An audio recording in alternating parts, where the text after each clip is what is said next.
Hello student, स्वागत है आपका विजय ऑनलाइन एकेडमी पर।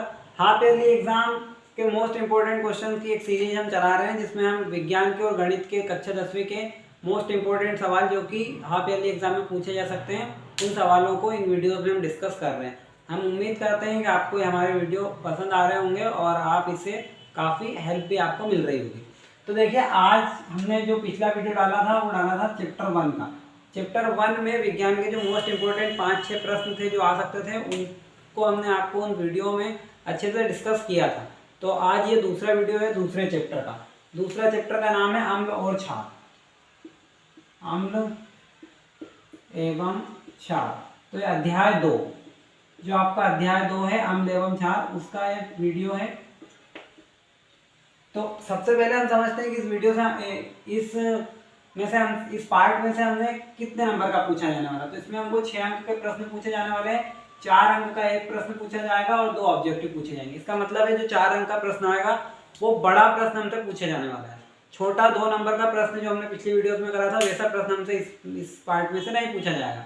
तो हम क्या करेंगे कि 4-4 नंबर वाले जो बड़े बड़े प्रश्न हैं, उसके जो मोस्ट इंपॉर्टेंट 4-5 प्रश्न हैं वो इस वीडियो में डिस्कस करेंगे, ताकि आप उन्हें अच्छे से पढ़ के जाएं। तो आपका जो 4 नंबर का सवाल आने वाला है परीक्षा में, उसको आप सॉल्व कर पाएं। तो देखिए, पहला जो प्रश्न दिया गया है 4 नंबर में, वो आपको स्क्रीन पर दिख रहा होगा कि 5 सूचक हैं ABCDE, और इन 5 विलियन है, 5 विलियन है ABCDE, और इन विलियनों के आपको पीएच मान दे रखे हैं। किसी का 4, किसी का 1, किसी का 7, किसी का 11। आपको ये बताना है कि इसमें से कौन सा जो विलियन है वो प्रबल अम्ल है, कौन सा विलियन प्रबल क्षार है, कौन सा विलियन दुर्बल अम्ल है, कौन सा विलियन दुर्बल क्षार है। तो देखिए, आपको इस प्रश्न को हल करने में एक ही चीज दिमाग में रखनी है। क्या दिमाग में रखना है कि जिसका पीएच मान 7 से ज्यादा दे रखा है वो क्या है, क्षार, और जिसका पीएच मान 7 से कम दे रखा है वो क्या है, अम्ल। अब 7 पीएच वाला जो अगर कोई मान दे रखा है, तो 7 वाला क्या होगा, फिर 7 वाला होगा उदासीन। तो बस ये कंसेप्ट दिमाग में रखना है कि जिसका पीएच मान 7 से ज्यादा है वो क्षार है, जिसका पीएच मान 7 से कम है वो अम्ल है, और अगर किसी का पीएच मान 7 है तो वो क्या है, उदासीन। बस आपको यही इसमें लिख देना है कि जो विलियन ए है उसका पीएच मान अगर 4 है तो वो प्रबल क्या होगा, 4 मतलब अम्ल होगा, प्रबल अम्ल है। अगर किसी का 11 है तो वो प्रबल क्षार है। अगर किसी का 1 है तो वो प्रबल अम्ल है। अगर किसी का 7-8 है तो वो क्या हो गया, क्षार हो जाएगा। तो इस तरह से आप इस क्वेश्चन को सॉल्व कर सकते हैं। बस ये चीज आपको दिमाग में रखनी है, 7 से ज्यादा तो क्षार लिखना है, 7 से कम है तो अम्ल लिखना है। अब बढ़ते हैं हम दूसरे सवाल की तरफ। अगला जो प्रश्न आपसे 4 नंबर में पूछा जा सकता है कि अम्ल और क्षार में अंतर बताइए। तो आपसे अम्ल और क्षार में अंतर वो पूछ सकता है। तो आपको इसको किस प्रकार से लिखना है, एक साइड आपको लिखना है अम्ल और दूसरे साइड आपको लिखना है क्षार। फिर इनके 4 पॉइंट, पहला पॉइंट अम्ल का, पहला पॉइंट क्षार का, फिर इधर दूसरा पॉइंट अम्ल का, फिर इधर दूसरा पॉइंट क्षार का, इधर तीसरा पॉइंट अम्ल का, इधर तीसरा पॉइंट क्षार का, इधर चौथा पॉइंट अम्ल का, और इधर चौथा पॉइंट क्षार का। 4 पॉइंट के रूप में आपको इस प्रश्न को लिखना है। जैसे अम्ल के बारे में आप लिख सकते हैं कि अम्ल जो होते हैं वो स्वाद में खट्टे होते हैं।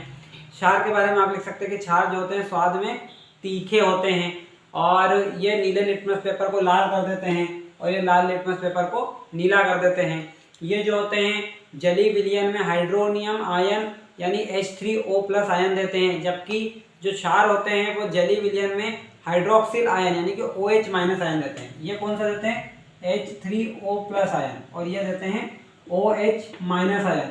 ये स्वाद में क्या होते हैं, तो ये जो होते हैं स्वाद में खट्टे होते हैं, और ये क्या होते हैं, तीखे होते हैं या कड़वे होते हैं।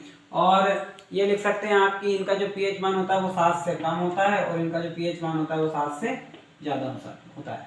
तो इस तरह से अगर 4 पॉइंट आप इस प्रश्न में लिख के आते हैं तो आपको पूरे नंबर मिलेंगे। चलिए अब अगले सवाल की तरफ बढ़ते हैं। अगला जो प्रश्न है वो ये है कि विरंजक चूर्ण के 2 उपयोग लिखिए, विरंजक चूर्ण का रासायनिक नाम लिखिए, और विरंजक चूर्ण का फॉर्मूला बताइए। 3 चीज आपसे पूछिए, विरंजक चूर्ण का रासायनिक नाम,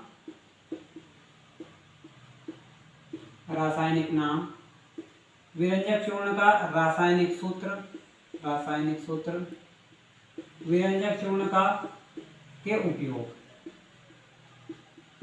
तो ये सवाल आपसे 4 नंबर में पूछा जा सकता है। रासायनिक नाम होता है विरंजक चूर्ण का calcium oxychloride, calcium oxy chloride. सूत्र होता है CaOCl2। और उपयोग क्या होते हैं इसके, तो इसका पहला उपयोग होता है कागज व कपड़ों की के विरंजन में, और दूसरा उपयोग होता है कीटाणुनाशक के रूप में। कीटाणुनाशक के रूप में, कीटाणुनाशक व कपड़ों के विरंजन में। इस तरह से आप ये प्रश्न, हमारा जो प्रश्न इसका उत्तर लिख सकते हैं। सबसे पहले आप हेडिंग डालें रासायनिक सूत्र, रासायनिक सूत्र, और ये रासायनिक सूत्र लिख दे। फिर हेडिंग डालें रासायनिक नाम, तो रासायनिक नाम लिख दे, और फिर दो कोई भी उपयोग जो आपको याद हो, किताब में से आपने याद करे हो, तो दो उपयोग लिखे। तो इस तरह से 4 नंबर का प्रश्न आपका पूरा हो जाएगा। अगला प्रश्न है हमारा कि ये प्रश्न नहीं है, आपको इसमें क्या है कि प्रश्न के रूप में दिया गया है और उसके समीकरण आपको लिखना है। तो ये सवाल भी आपसे 4 नंबर में पूछा जा सकता है। पहला उन्होंने लिख के दिया है आपको कि क्या होता है जब जिंक की क्रिया तनु सल्फ्यूरिक अम्ल के साथ करवाई जाती है। तो जब जिंक की क्रिया तनु सल्फ्यूरिक अम्ल के साथ करवाई जाती है तो ZnSO4 बनता है और हाइड्रोजन गैस बाहर निकल जाती है।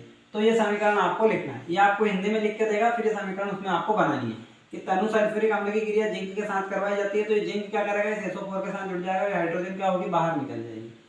इसी तरह आपको दूसरा दिया है कि क्या होगा जब हाइड्रोक्लोरिक अम्ल की क्रिया मैग्नीशियम की पट्टी के साथ की जाएगी, तो क्या होगा, तो MgCl2 बन जाएगा और हाइड्रोजन गैस बाहर निकल जाएगी। यानी कि ये वाला जो Mg है इस Cl से क्रिया करके MgCl2 बना लेगा और ये जो हाइड्रोजन गैस है ये बाहर निकल जाएगी।